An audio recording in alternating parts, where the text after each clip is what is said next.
All right, so I'm going to continue on from the one I did a moment ago, the same guy, talking about path to freedom. So let's just hear the emotive talk, and I'll comment later.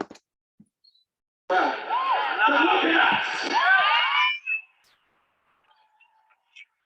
all here as just one person, but together we become history in the making. Together we change the future, and together we will turn the state of Victoria into the place to be free!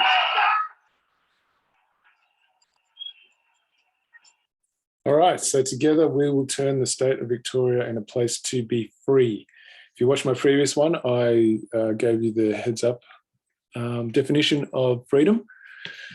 And if you watched this earlier, you would see that his path to freedom was through elections. So now let's go, I'll bring it up again just to reiterate what he's actually advocating for. He's advocating for the current system. Now let's have a look where the people are. Does that look like we're free when we're down here below the fictional creation we created to serve us? That's what he's saying, the domination model, welcome to the slavery model. So he's advocating for this to carry on, right? There's going to be no change in the court system, which is a judge. A judge is not there to grant you anything because he doesn't have any power to grant you anything. He's there to administrate you as property. This is what the judge is there to do. So it's really important that you understand when you use voting as your path to freedom, this is what you're going to be encountering, no matter who's in power, right? The word power itself is actually false. Executor, that's what the judge is. The judge sits on the bench, which is the bank. The administrator of a fictional trust they create. They give you two options: to be the creditor of the living, and they'll never ever allow you to be that. Just ask Romilly Stewart what happened to his friend Rowan when he tried. He's now serving, I don't know how long he's serving in jail. And then this is what you are allowed to be, and they will make sure you are a debtor. So they're going to do this funny little performance that they call justice, and your bank account, the one, that fictional one they create, is going to be credited into here. All right, they'll take it out of this one they invent for you, and they give it to this dude, whoever that happens to be. It's a really bent game. That's what you're going to carry on doing, no matter which political party gets in, because that's what the political system is there for. It has been usurped. So just thought I'd really make that clear. So this is a system we live in right now. We've been living in for thousands of years, and this is what he's advocating for, right? We used to have a system that was different. It was when we had jurors that passed judgment on what was justice and what was equity. So they got removed. This is what we have now, where there's a judge. You have this removal from the jurors of their judgment on justice and equity issues transforms trial by jury into, now this is what we have, pay attention, unlawful, one-sided, unfair mistrial by government judges. They are government employees employed by the government. It's not a trial, it's a mistrial. The corrupt method by which tyrannies thrive. You want any more evidence of what a tyranny looks like? And just step outside. This enables and obliges judges to enforce every persecution, stealth tax, oppression, money-motivated subterfuge. Now, the word subterfuge, it means deception. And injustice a government introduces and which then lawlessly claim is the law. Now, guys, I thoroughly recommend you stay with this and really let that sink in as to what you've been believing is freedom is actually slavery. And this, every single word here is everything I recognize that I've been living since I've been alive. And I'm hoping you too can recognize that as well. So that is what happens when we have a judge in our court system. They're not courts, they are fake courts, make to look like courts, but they actually are not courts. It's really important to get that through your heads, guys. Well, let's look at the definition of civilized people. I'm wondering how many people have heard this one before. I'm guessing very few. The phenomenon long held by civilized people.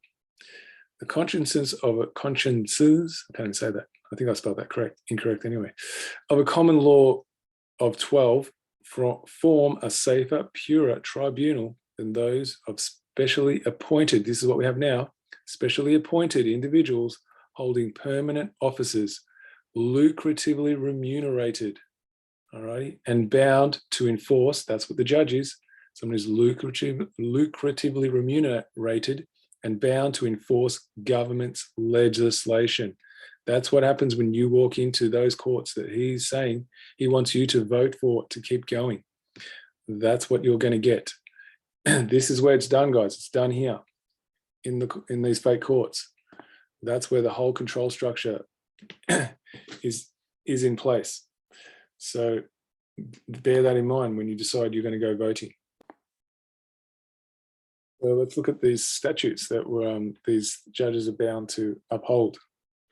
If one points to the Bill of Rights, which is 1688, which you'll hear is still referred to in Australia as being valid, happened in 1688, and I'll get to that in a sec, what actually happened. One is elevating a government-created statute beyond its natural jurisdiction, which hands enormous power to Parliament.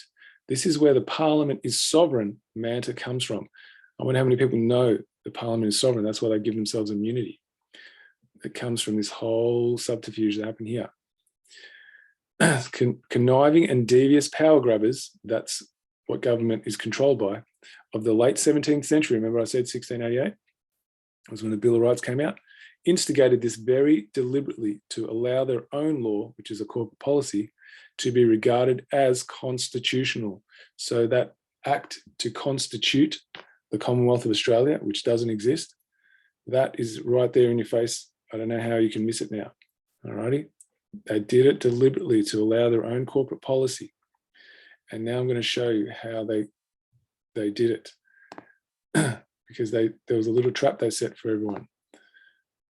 Let's have a look.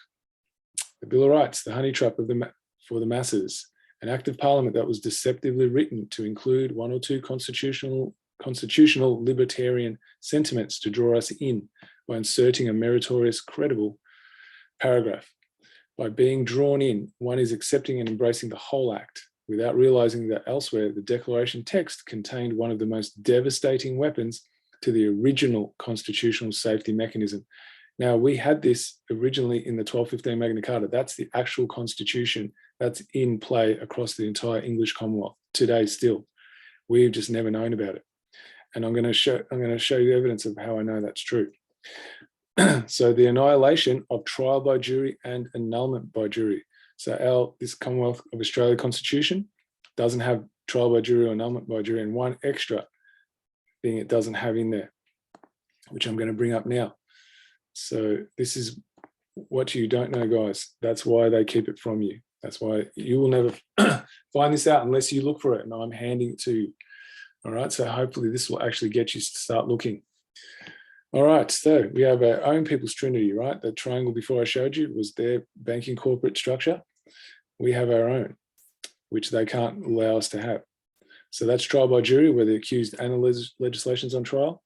So the individual juror is the final arbiter of what passes as law. That means it stays permanent. So if there's legislation that's actually deemed fair, it can pass. If it's not, it actually goes to the jury to annul it, which means they get to strike it off the statute books. If it's struck off the statute books, that's deemed that it's unjust, therefore someone's responsible, okay? Because paper doesn't enforce itself. Someone's responsible for making that into an actual bill or an act. So there'll be members of parliament who were responsible for that, and then they can now be brought forward in front of the trial by jury to private prosecution.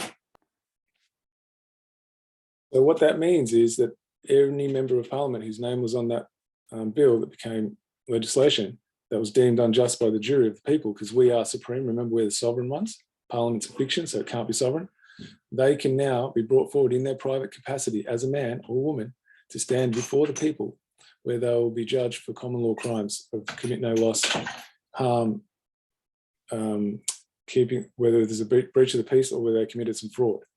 And the actual penalty for that is the 1571, should I say, Treason Act, which was when we had a lawful monarch in place, well before Australia was established. But remember, we're still under the Magna Carta. And that is hanging, really, the gallows. That's what happens, because that's called treason to do those things. Because any usurpation of the people's supremacy, aka their sovereignty, is known as treason, and the penalty under the Constitution is the gallows. If they're found guilty of sedition, which means to deny the Constitution, then that's full asset stripping and life in prison. Now you got to think, these puppets, right, the ones that we call government, are they going to be really keen to stand there and start breaching our rights, knowing that this is what's waiting for them, right? This kneecaps the entire cabal operation. Alrighty, that's our power, guys. All right, so you go into voting, you give up all of this. Alrighty, this all goes away. So this is here now. It's just waiting for you to claim it. All right, so I'm showing you where the knowledge is to look. So I'm going to stop it here. I'm going to carry on more information in the next one.